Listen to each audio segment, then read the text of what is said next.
지금 출애굽기는 하나님이 창세기 15장에서 아브라함에게 말씀하셨던 말씀이 성취가 되어지는 그런 말씀이 되겠습니다. 약 400년 동안 애굽에서 종살이하던 아브라함과 이삭과 그 야곱의 후손들은 이제 애굽에서 나오게 되는 거죠. 출애굽이 근데 임박했을 때 몇 가지 사건이 일어나는 것을 볼 수가 있습니다. 첫째는 바로가 이스라엘 자손들을 학대하는 그런 사건이고요. 둘째는 이스라엘을 인도할 모세가 태어나는 것이고요. 세 번째는 학대를 받는 이스라엘 자손들이 탄식하며 하나님께 부르짖는 그런 것들이 되겠습니다. 첫 번째는 지난주 우리가 살펴봤던 것처럼 하나님이 아브라함에게 하신 말씀대로 이스라엘 백성들이 학대를 받았던 그런 사건이 되는 거잖아요. 야곱과 함께 애굽으로 이주했던 70명의 가족은 애굽에서 크게 생육하고 번성해 갔습니다. 그때 애굽의 바로는 이스라엘 자손을 매우 심하게 학대했을 뿐만 아니라 이스라엘 자손들이 더 이상 번성해 나가지 못하도록 태어나는 모든 남자아이들을 죽이라 라고 명령을 했었죠. 이스라엘 자손을 학대했던 바로는 세상에서 가장 강력했던 그런 권력자였습니다. 바로의 말 한마디면요 안 되는 것이 없었어요. 그러나 바로는 자기보다 더 강력한 권세를 가지신 하나님이 이스라엘 자손들과 함께하고 있다는 사실을 알지를 못했고요. 하나님의 말씀은 반드시 성취가 되어진다라는 말씀도 알지 못했습니다. 하나님은 사람이 아니시니 거짓말을 하지 아니하시고 인생이 아니시니 후회가 없으신 분이고 하나님은 그 말씀하신 바를 반드시 행하시는 분이다. 천지는 없어질지라도 하나님의 그 말씀은 없어지지 않는다. 그렇게 성경에서 말씀하고 있죠.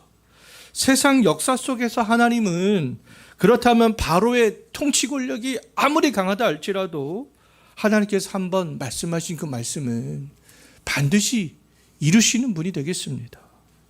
하나님은 그 바로의 학대 속에서도 태어나는 모든 남자아이를 죽여 이스라엘의 씨를 없애고자 하는 그 바로의 악행 가운데서도 죄인을 구원하시고자 하시는 하나님의 계획을 이루어 가셨죠. 세상 권력자의 그 권력이 강할지라도 하나님의 그 구원 계획은 무너뜨릴 수가 없는 거 아니겠어요? 하나님은 아브라함의 후손들이 애굽에서 4대 만에 출애굽하여서 가나안 족속을 물리치고 가나안 땅에 정착할 것을 약속하신 그 말씀을 이루시기 위하여서 그 바로의 악행 가운데서도 하나님께서는 계속해서 섭리의 사역들을 행해 나가셨던 거죠. 하나님은 기적과 이적을 통해서 섭리하시지만 대부분은요 우리 각 사람의 인생에 개입하시면서 그 각 사람을 통하여서 하나님께서는 섭리해 나가시는 거 아니겠어요?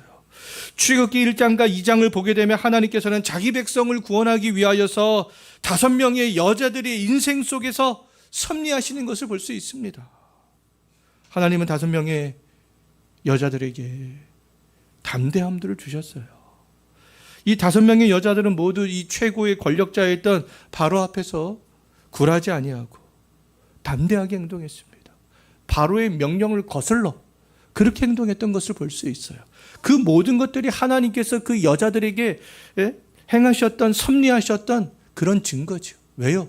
죄인을 구원하기 위하여서. 두 명의 여자는 지난주에 살펴봤던 것처럼 히브리 산파였던 십보라와 부하죠. 십보라와 부하는 바로보다 하나님을 경외하고 하나님을 두려워했던 그런 사람이었습니다. 십보라와 부하는 태어나는 남자아이를 죽이라는 바로의 명령을 자기의 목숨을 걸고 그렇게 거부했던 거 아니겠어요?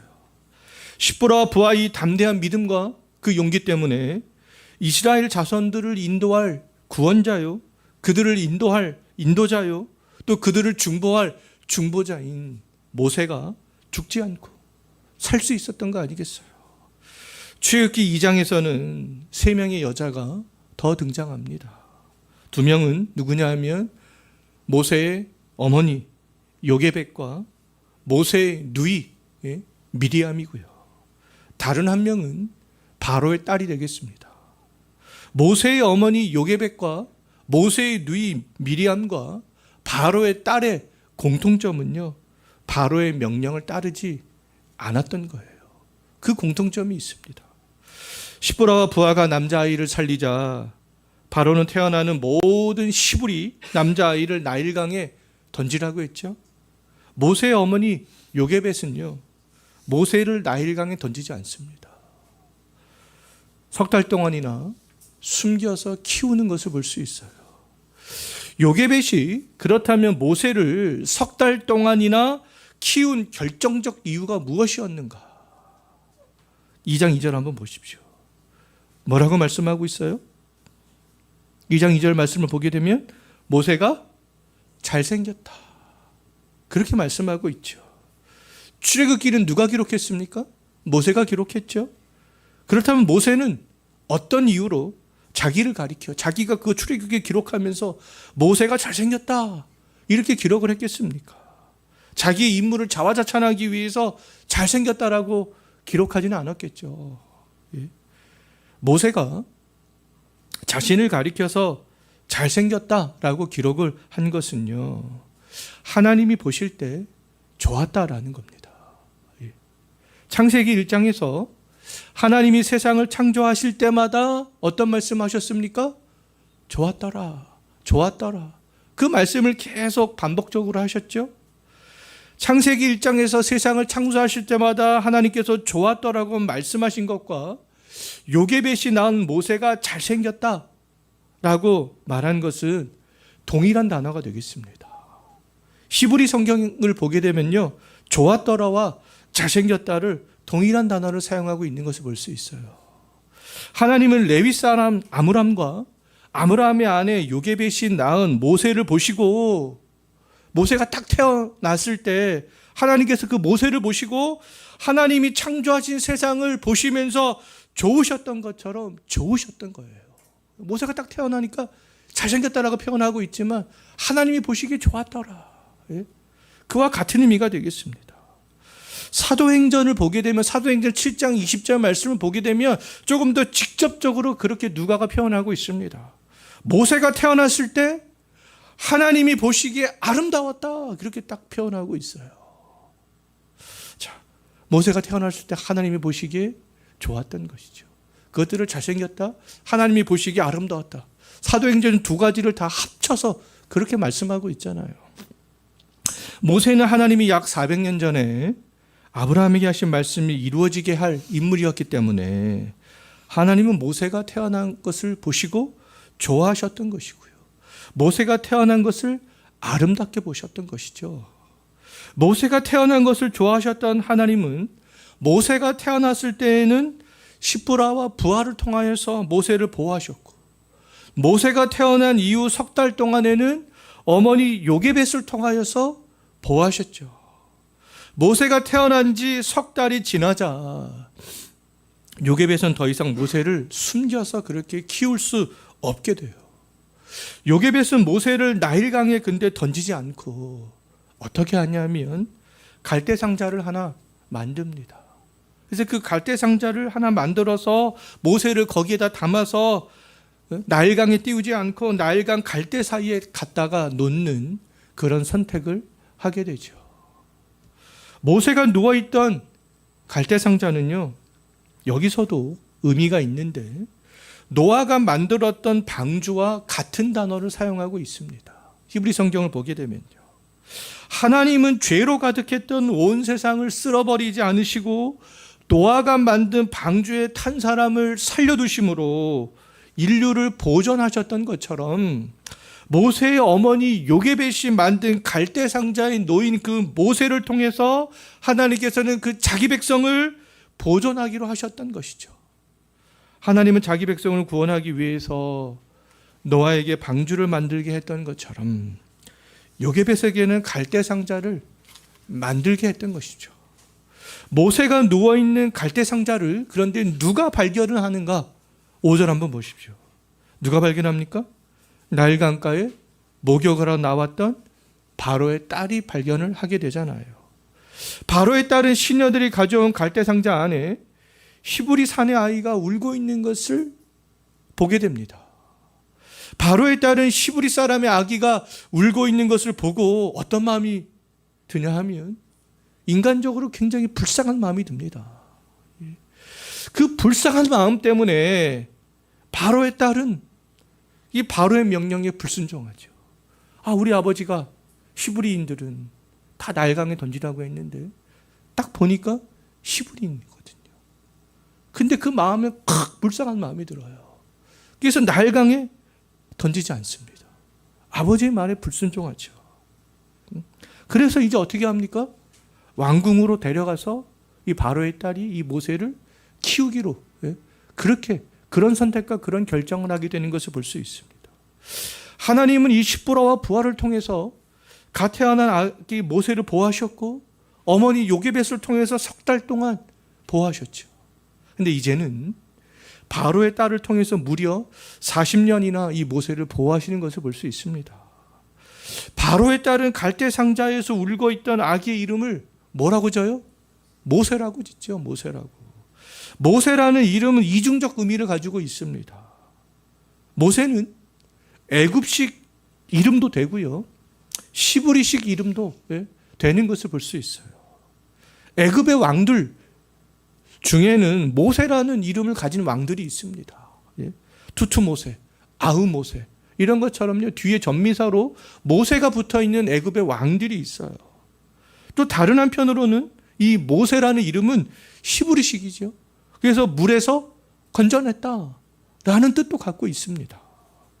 이 바로의 딸은 갈대 상자에 누워있던 히브리 아기의 이름을 모세로 지으면서 한편으로는 애굽에 있었던 다른 왕자들처럼 그렇게 키웠고요, 다른 한편으로는 시브리인처럼 키웠던 것이죠. 바로의 딸에 의해서 나일강에서 건져진 모세는 시브리 사람이었지만 애굽의 왕자로 40년간 살게 되는 것을 볼 수가 있겠습니다. 바로의 딸이 갈대 상자에 누워있는 모세를 발견했을 때 또 다른 여자가 한 명 등장합니다. 바로 모세의 누이 미리암이죠. 모세의 누이 미리암은요, 갈대 상자로부터 저 멀리 떨어져서 갈대 상자가 어떻게 되는지 지켜보고 있었습니다. 어머니 요게벳이 갈대 상자를 나일강 갈대밭 사이에 갖다가 놓았잖아요. 근데 그 누이 미리암이 그것을 지켜보고 있었어요. 바로의 딸이 이 갈대 상자를 가져가자 미리암은 즉시 용감하게 바로의 딸에게로 달려갑니다. 그래서 어머니 요게벳이 이 모세를 키울 수 있도록 연결시켜 주는 것을 볼 수 있어요. 유모가 필요하지 않습니까, 공주님? 제가 알고 있는 유모가 있습니다.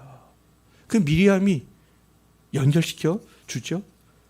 그래서 요게벳을 미리암이 담대하게 이 바로의 딸에게 나아간 것 때문에 유모로서 모세를 키울 수 있게 되는 것을 볼 수가 있겠습니다.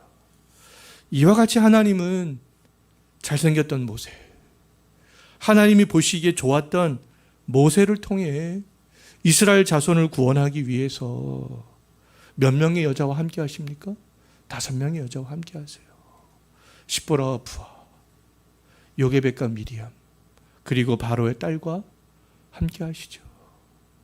바로의 딸은 하나님을 믿지 않았던 사람이었지만 울고 있는 아기를 볼 때 인간적으로 굉장히 불쌍하게 여기는 그런 마음을 하나님께서 주시어서 모세를 보호하게 하시죠. 4명의 히브리 여자는 힘없는 노예였지만 그들에게는 그 믿음의 담대함이 있었습니다. 그리고 불신자였던 바로의 딸이 인간적인 담대함을 통하여서 바로의 명령을 거스르는 그런 담대함을 통하여서 하나님의 구원 계획이 이루어질 수 있었던 것이죠. 하나님의 섭리의 사역이 이 5명의 여자들 위에 함께 하셨던 거 아니겠어요?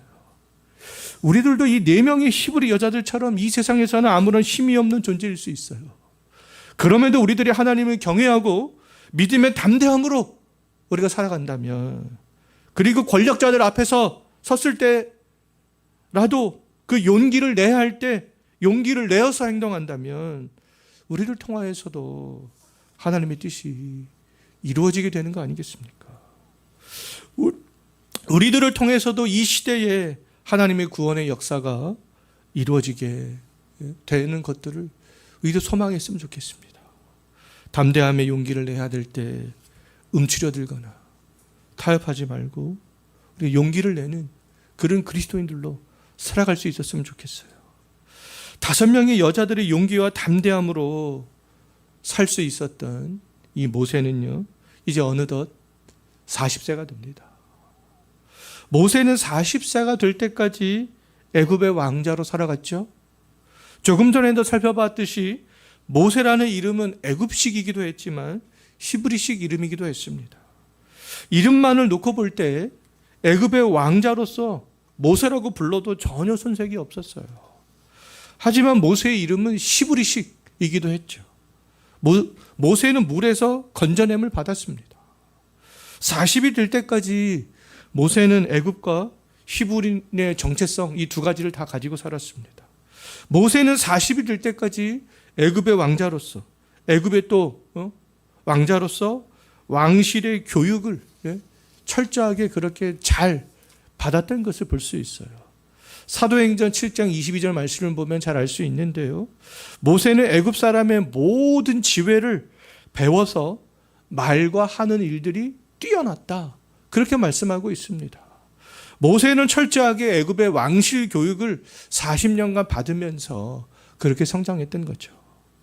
하지만 또 다른 한편으로 사도행전을 보게 되면 모세가 40이 되었을 때 이스라엘 자손들을 돌볼 생각이 났다. 이렇게 말씀하고 있습니다. 모세는 40이 될 때까지 한편으로는 애굽의 왕자였지만 다른 한편으로는 히브리 정체성을 가지고 있었는데 히브리인을 향한 그런 마음들이 불같이 일어나게 되었던 거죠.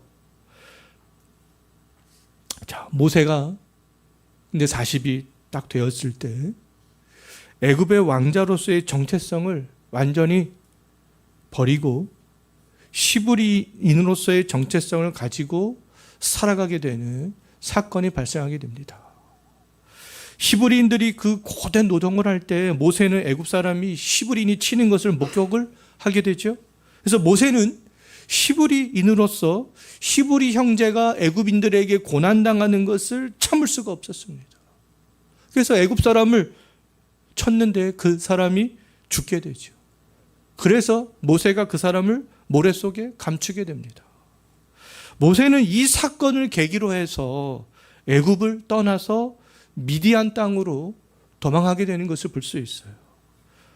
왜냐하면 바로가 모세를 죽이려고 했기 때문에 그렇습니다. 이 사건을 계기로 해서 모세는 40년간 살았던 그 애굽에서의 삶을 마감하게 되죠. 모세가 도망했던 그 미디안 땅은 아브라함이 구드라에게서 낳은 6명의 아들 중 1명이 정착해서 살아가던 그런 땅이 되겠습니다. 아브라함은 구드라를 통하여서 미디안을 낳았죠. 또 미디안은 5명의 아들을 낳았습니다. 아브라함은 구드라에게서 낳은 모든 아들들을 다 동방으로 보냈잖아요. 아브라함에 의해서 동방으로 보내진 그 미디안은 400년이 흐르면서 하나의 큰 족속을 이루게 되었던 것이죠. 그래서 아라비아 반도 북부에서부터 사해 남쪽을 거쳐서 시내 광야에 이르기까지 삶의 터전을 잡고 왔다 갔다 하면서 살아갔던 것들을 알 수가 있습니다. 또 이 미디안 족속은 요셉을 애굽의 노예로 팔아버리기도 했던 그런 사람들이잖아요. 약 400년 전에는 미디안 사람들도 아브라함의 가족이었지만 이제는 그렇지 않죠. 아브라함의 진정한 가족은 이삭과 야곱으로 이어지는 사람들. 지금 어디에 있는 사람들이요? 애굽에서 종살이를 하는 사람들이 되겠습니다. 애굽에서 종살이를 하는 그 사람들이 아브라함의 자손들이고요. 하나님의 약속의 말씀들을 이어갈 유일한 사람들이 되는 것이죠. 40세에 이 미디안 땅으로 도망을 쳐서 오게 된 모세는요, 또 이 미디안 땅에서 40년을 살게 됩니다.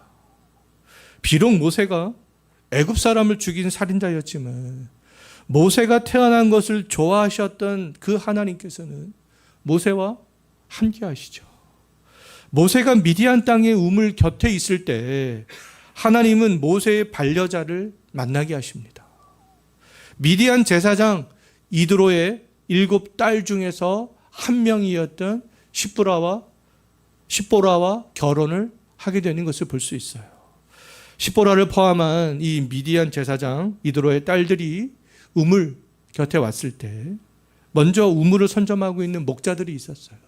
그런데 그 목자들이 이드로의 딸들에게 횡포를 부리면서 우물을 사용하지 못하도록 방해했습니다.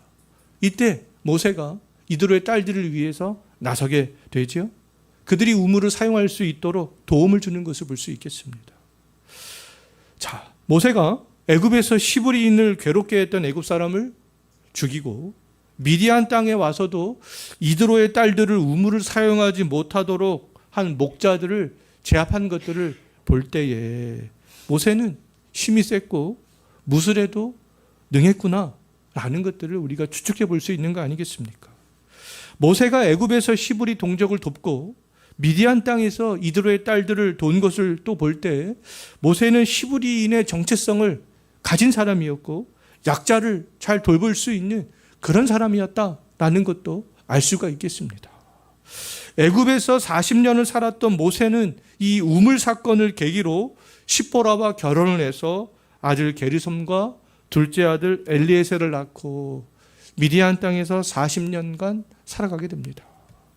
사도행전 7장 30절 말씀을 보게 되면 하나님은 모세가 이 미디안 땅에서 40년을 살 때까지 기다리셨다 이렇게 표현하고 있습니다. 하나님은 그렇다면 모세가 80세가 될 때까지 기다리셨던 거죠.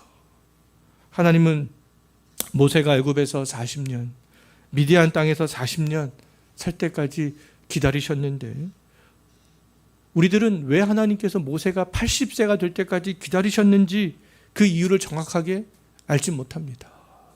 다만 우리가 알 수 있는 것은 지난주에도 생각을 해봤지만 하나님이 생각하신 때가 찼다라는 것이죠.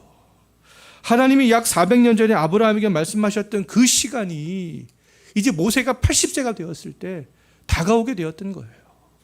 모세가 80세가 되었을 때 하나님이 이스라엘 자손을 구원하기로 한 그 시간이 다가왔을 때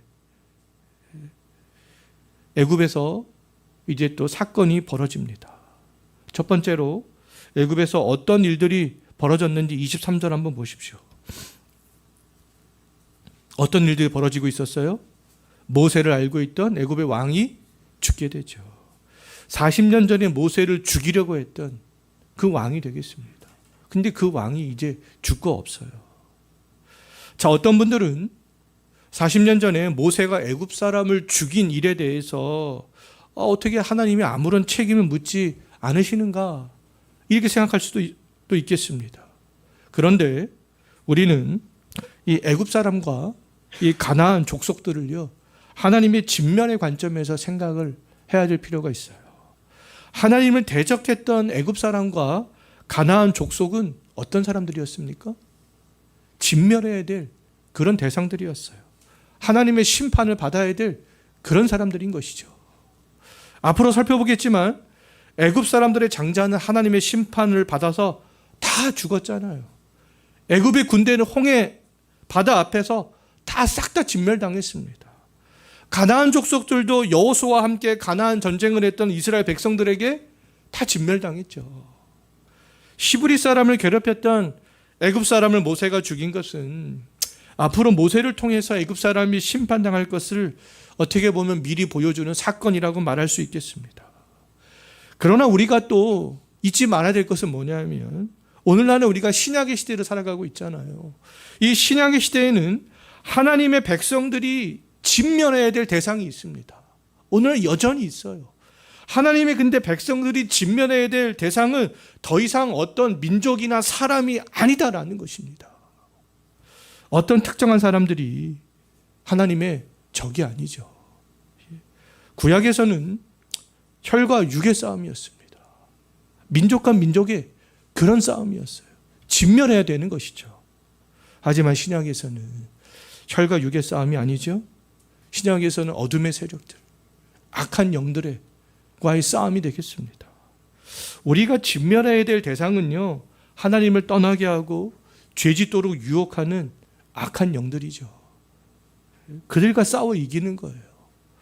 구약에서 모세와 여호수아가 애굽과 가나안 족속을 진멸하듯이 오늘 우리들은 악한 영들과 유혹에 넘어가지 않도록 악한 영을 주 예수 그리스도의 이름으로 진멸해 나가는 겁니다. 더욱더 거룩성을 유지해 나가는 것이죠. 자, 두 번째로 모세가 80이 되었을 때 하나님이 이스라엘 자손들을 구원하기로 하는 그 시간이 다가왔을 때 애굽에서 또 하나의 사건이 일어나게 되는 것을 볼 수 있어요. 계속해서 23절 한번 보십시오.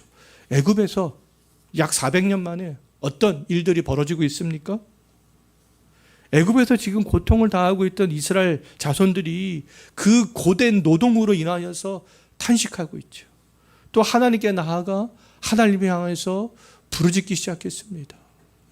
온 민족이 다 그들의 부모들이 그리고 그들의 조부모들이 또 그들의 조상들이 부르짖었던 하나님께 부르짖기 시작했어요. 그들의 부르짖음 그 소리가 하나님께 상달되어졌다라고 말씀하고 있죠. 하나님이 애굽에서 고통당하는 자손들의 탄식과 부르짖음을 들으신 이유가 있습니다. 그 이유가 뭔가? 2장 24절 한번 보십시오. 하나님이 아브라함과 이삭과 야곱과 맺으셨던 그 언약 때문이죠. 그 언약 때문에 그들이 그냥 고통당하는 게 불쌍해서 하나님이 그들의 부르짖음 소리를 들으신 것이 아니라 그들이 무엇을 잘했기 때문에 하나님께서 들으신 것이 아니라 아브라함과 이삭과 야곱과 맺었던 그 언약을 하나님께서 기억하셨던 거예요. 그 후손들과 함께 하시겠다 하나님께서 말씀하셨죠. 애굽에서 고통당하는 백성들이 그 언약 가운데 있었기 때문에 하나님께서 그들을 기억하셨던 거예요. 오늘날 하나님이 여기 있는 우리의 탄식 소리와 부르짖는 소리를 들으시는 것도 동일합니다. 하나님은 우리들의 소리를 들으시고 우리를 기억하시는 이유는 우리들이 행위 때문이 아니죠. 그냥 우리가 고통당하는 것이 불쌍해서 하나님께서 우리의 탄식과 부르짖는 소리를 들으시는 것이 아니다라는 겁니다. 주 예수 그리스도 안에서 맺어진 우리가 언약 아래에 있기 때문에 하나님께서 그 언약을 기억하시기 때문에 우리의 부르짖는 소리를 들으시는 것이죠. 예수 그리스도 안에서 우리를 구원하시고 우리를 돌보시고 인도하시겠다고 하나님께서 약속하셨잖아요. 언약은 은혜가 되겠습니다. 하나님의 구원과 하나님의 보호와 인도의 주권이 하나님께 있기 때문에 은혜가 되는 거 아니겠어요? 우리들은 언약 가운데 있습니다. 그 언약 때문에 예수 그리스도와 맺은 그 언약 안에 있기 때문에 하나님께서 우리를 기억하시는 거예요. 부르짖는 소리를 들으시는 겁니다. 아담의 언약, 아브라함의 언약, 다윗의 언약 가운데 있고 구약의 모든 언약을 완성하신 예수 그리스도의 새 언약 가운데 우리가 있는 거죠.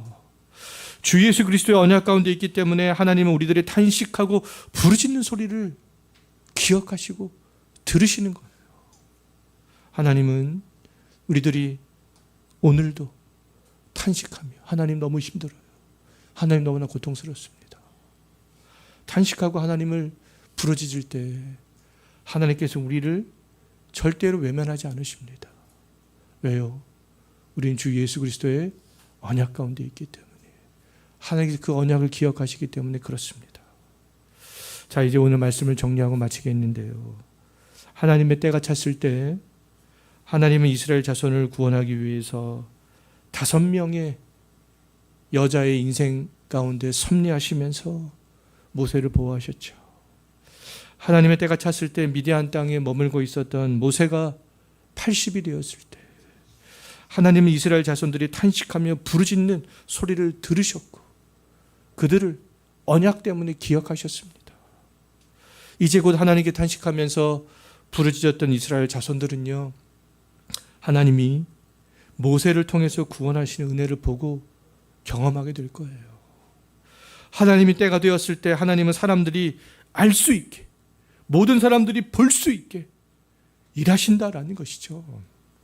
하나님의 때가 되었을 때 하나님의 언약 안에 있는 우리들도 하나님을 향한 탄식의 소리와 부르짖음의 소리가 더욱더 간절하게 될 줄로 믿습니다.